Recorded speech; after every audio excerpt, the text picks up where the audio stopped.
We're excited to welcome Lewnes next. She is the Chief Marketing Officer of Adobe and a longtime friend. Anne is responsible for Adobe's marketing and communication efforts worldwide, and she's had to do some pretty massive pivots herself. And so super looking forward to hearing a little bit more, Anne, about what's going on in your world. Hey, Anne, how are you? I'm good. Thanks for having me. That's quite a setup you have back there. Yes, this is actually my office. It's a virtual part of it, but this is like all the tchotchkes, wine, sports, wrestling. When you get to VaynerMedia headquarters, you're going to be blown away. It's a mess. I don't know if it's very COVID friendly. My entire like way of like interacting with people on top of each other and like just hanging out and being like the schpook is in real trouble. So I'm gonna have to adjust. And thank you so much. I'm gonna get right into something that blew me away. You pivoted a major summit in like, you'll give me the examples, but actually real quick, because it's been wild to see the Twitter interaction. Do you have a Twitter account and do you know the handle? Yeah, it's at Lewnes. Lewnes, got it. Fantastic. So let me find out while you answer this question. And let's get right into it. You had a major event and you moved very quickly, set it up for everybody. And then more importantly, because I think a lot of people have to pivot and this may or may happen again, what did you do? How did it go down? How can you move such a big thing so fast? So on March 2nd, our conference was supposed to be March 31st in Las Vegas, the worst possible place for a COVID pandemic. And so on March 2nd, we sent out an email saying we're not going to be able to have it, but we will do a virtual conference, which was completely unplanned. So 29 days before, we were expecting 23,000 people in Vegas. It's a very long-standing event. 15 years, so people really look forward to it. So we were going to go. And just for context, I apologize because I want people to know what do you do there?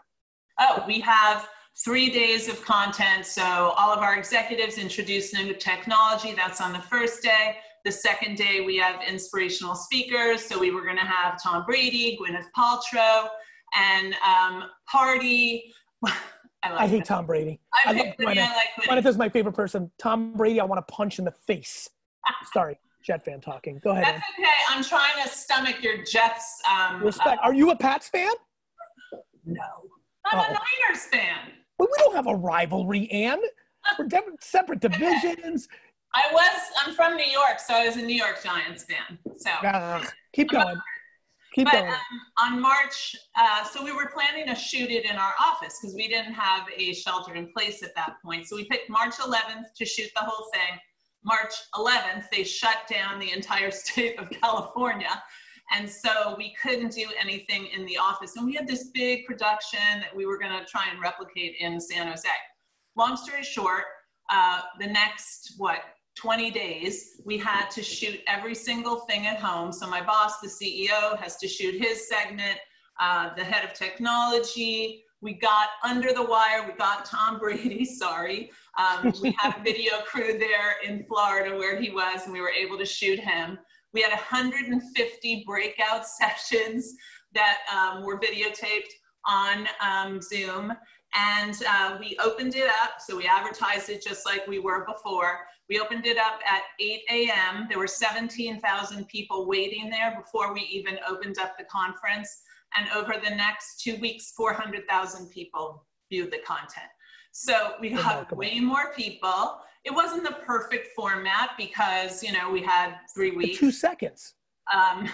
But I was shocked that, we were able to do it at all. And people were so appreciative, like the regular folks who've been going for years and years. They were like, thank you, it was good. Normalcy. Yeah, and we documented the whole process because so many people have been asking us, how the hell did you do this? And so we're documenting it. We're building a virtual events platform because, oh, by the way, all of our conferences now are canceled through the end of the year. Do you think you'll go back to real conferences when things get back to normal? Yeah, I think there's a certain level of, energy. There's a vibe that you get from real events. But I think, everything's going to change, and all of your speakers have alluded to that.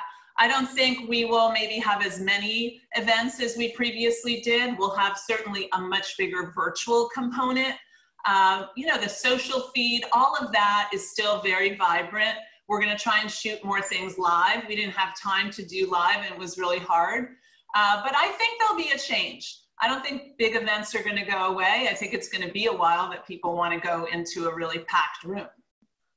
How are you thinking about your content platform? It's causing a lot of you know, buzz in my arenas. I'm obsessed with content. I believe that, you know, one of my favorite marketers ever is coming up next. And obviously previously I've had like, but I believe everybody who's going to be on here today, Adobe included, does not make enough contextual creative, because I think creative's overpriced. And there's a big theme for the next decade for the creative industry. What's going on in that world that you're the foundation for so much of what I want to do. So I'm being a little selfish here, but setting you up as well. Like, talk to me about the content platform and just in general, how you're thinking about it. Yeah, so I mean, we're the people who every creative needs in order to do what they want to do. And just a couple of... That's a small task. You know, that's our purpose. We do it across every single segment, and just something, you know, that's of the moment. There's never been more creativity than now. We just provisioned 30 million students who don't have Creative Cloud at home, so they can learn at home. Explain to everybody what that means, because that's an amazing initiative. And I just, you know, there's a lot of people that don't even know what that actually means. Let's break that down in like proper English, like it literally how much of an investment that is in reality of what you're actually doing, which is incredible. So schools, and particularly in some underserved communities, may have Creative Cloud access at the actual school, but when kids go home, they might not be able to use the software. So what we did was pick 30 million students across different school districts, and we gave them the software for free indefinitely. And now we're producing content that can help them. Angela, excuse me, Anne, just to give context, how much does that software cost normally, just for the context of the scale? Probably costs about $49 a month. For the school, there's a huge discount, so it's probably about $19.99 a month. And so times 30 million. So it's not the actual cost that we're losing. Of course. But it's a significant play. And I believe, and this is something I've been yelling to my community now, shifting out of corporate, going into my entrepreneur Gary V land, the internet is the unlock. There is nobody making a subjective call of where you came from, how much money you have, what's your gender, what's your race. The ability to create and go direct to consumer is the fundamental, most democratic thing going on in our world right now. And giving somebody the shovel and giving somebody the fork and giving somebody the screwdriver is unbelievable. I'm trying to get that mentally through people's heads. What you're able to do at your scale is really make an impact. And I'm just genuinely grateful for it as a human. And I thank you for that. Thank you. I mean, we're doing a bunch of other initiatives. So we have a weekly drawing class that one of our amazing illustrators is doing. It's on our Adobe Live platform. We're doing a partnership with Time. There is a kind of cartoon that we've created, so a weekly cartoon, so kids can basically color, which their parents are so happy about. So that's just one segment. Let's call a spade a spade. Besides and this is a little sad, the people that are genuinely affected by this disease, which is devastating, and my heart is out to everybody. After anybody who has a family member that is truly sick and even worse, the next group by a country mile that's most frustrated is people with kids at home.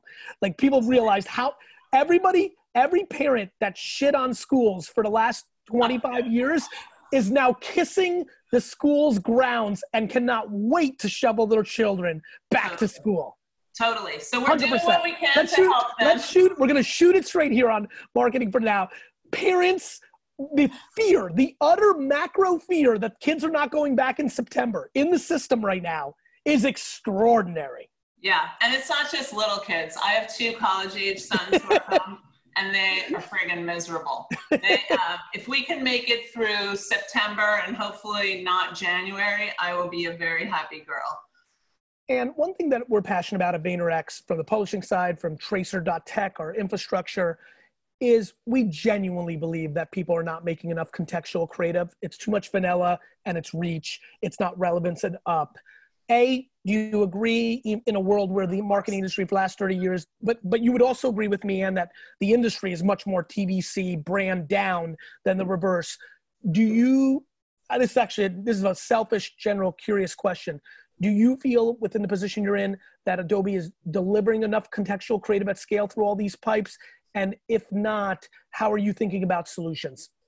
Yeah, so I mean, we made the change to pretty much all digit like 10 years ago, and everyone was, I remember speaking at an ANA conference and saying to Bob Leodis, we're all going to be doing digital, and everyone was like, yeah, whatever, you work at Adobe. Right. But clearly it wasn't me, it was the company that was very prescient. And I think, you know, today, I think addressable TV is a very good option. I just don't think, you know, the, blast, certainly for us, because we have a finite audience. But I think digital advertising from the get-go, you have much more opportunity to personalize it. You're not throwing money at a very broad audience. We're super personalized, super hyper surgical. And I think, you know, I'm not telling brands. Are you like, I apologize. Are you super excited about OTT, which is going to probably, I mean, it's very obvious that it's about to eat up network and cable, yet the targeting and the execution looks more like Facebook and Instagram, where you could have 39 commercials and not waste on the media spend, which is going to then lead to the biggest question, which is, how do we become a creative industry? And this is on me and my contemporaries to drive down the costs of a commercial when you have to now, and you and Gail, who's coming up next, I'm excited to talk to her about this. Like, you know, now you got to make 39 commercials for the quote unquote price of 1 or 2 or 3. Absolutely. But you don't have to make, you know, $20 million commercials either. No shit. We did. And say it again, because when I say it, it's kind of like, Well, I can tell you, I'm not doing it. My company is doing remarkably well and is very resilient during this period. So not that people shouldn't do it for a Super Bowl or something. Correct. Are you in love with Super Bowl as much as I am? Do you think Super Bowl is actually ironically underpriced because all of America watches? I love the Super Bowl. Me too. And I hated it this year, of course. Listen, you had a great year, Ann. I mean, you've got such a foundation. That was a disaster. I've watched every play of a Jets game since 1982, and I've never been to one. You've been to like 7, and I'm not crying for you. All right, so don't cry for me, but I will say that OTT and addressable TV, we just did a campaign with Billie Eilish. The biggest price of that was, of course, Billie, and we got her early, which was great. But the actual commercial, the shooting, all of that was very, very affordable. And that was the best campaign we've ever done. And one capability that we have is the ability to, even with brand advertising, track back the annual recurring revenue that we got from that campaign. And it's probably just been our best campaign. And as you know, and a lot of us know, and definitely Gail's business when we get to her, that upper funnel work also drives down your lower funnel CAC. Yeah. You know, when you have an actual when you're actually a brand and people see you in a conversion place, they buy when they know who you are. Nike doesn't need to tag you and follow you around the internet for you to buy it. Brand over everything. So I'm with you. What do you believe in? You said something very important that I'm passionate about. Do you believe the industry still today overvalues production cost and value, which is subjective, to actual business? Yeah, so I don't want to like take away business from our agencies and production companies who buy our product. However, I do think that it has taken agencies and clients a little bit longer than it should have to make a big move to digital. And it does take 40 pieces of creative. And you do have to test all those pieces of creative. But in the long run, you know how it's performing right away. You can put in new creative if something isn't working. So I don't know, it's so much more cost effective and efficient. And super personal, very narrow question. Okay. Have you had the opportunity to interact with Scott Belsky, and how's it going? Because he's one of my dearest friends. I've known him forever. I spoke at all his stuff back when he had a startup. You know, he's a super handsome man and a very smart man. How's Belsky been doing in the big machine? He's awesome. He and I work together all the time because one of the things we're really working, so he is the head of product for all of our creative products. So what we're really doing now is trying to integrate the product with all of the marketing. So adobe.com, 11 billion unique visitors per year.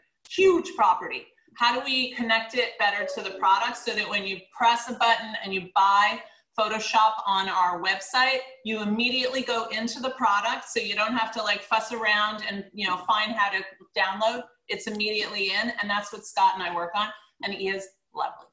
He is lovely.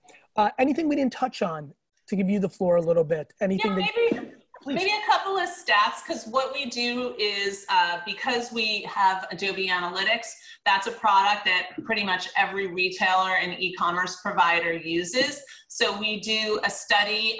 We were doing it only annually in the holiday shopping time, but we did it now to see kind of what was happening in the COVID period.